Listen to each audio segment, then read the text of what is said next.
Rumpole.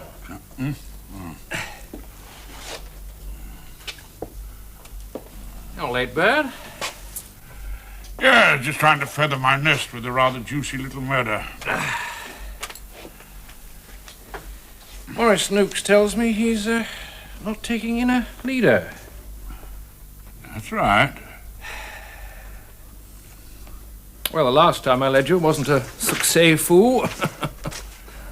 I'm rather a backseat driver, I'm afraid. Of course, you're an old hand at crime. Good God, I thought you were going to say old lag for a minute. It's a question of tactics in this case, of course. Morris was saying that if I appeared, it might make it look as if they'd rather over-egg the pudding. Whatever pudding are you talking about? Well, then, Silk MP of a certain prominence. Might make it look as if this Peter, what's his name, was in a bigger league, if you know what I mean. You think the jury would prefer a bit of good plain cooking?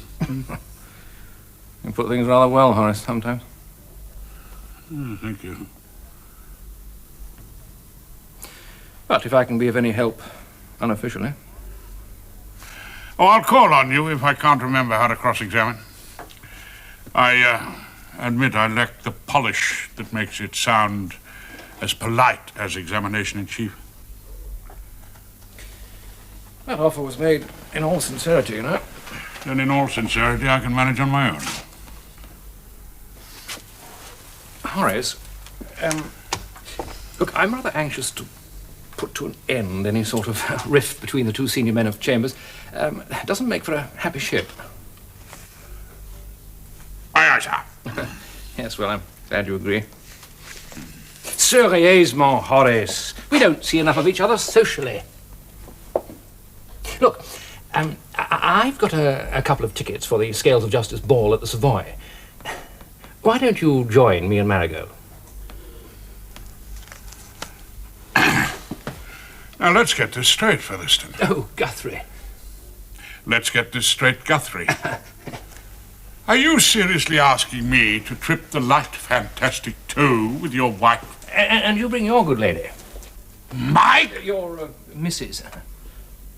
Are you by any chance referring to she who must be obeyed? Are you considering spending an evening out with she? It'll be great fun. Do you really think so? Horace, this is rather embarrassing. Your name cropped up on the bench at our inn last week. I was lunching with Mr. Justice Brescold. Oh, that must have been a jolly occasion. Like having dinner with the Macbeths.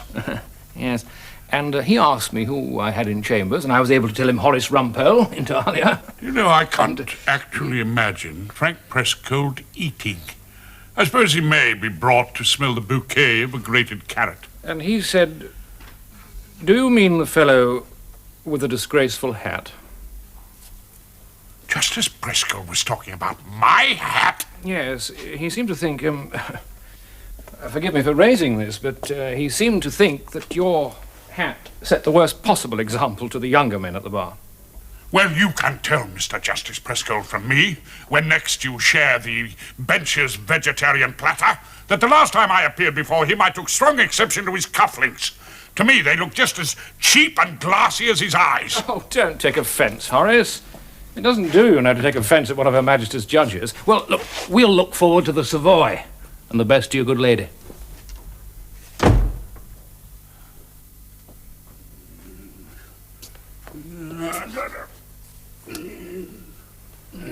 Ow.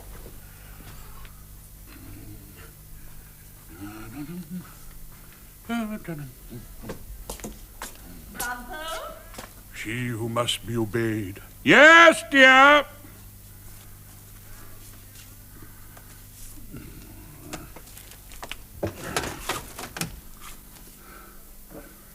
Revenue, electricity.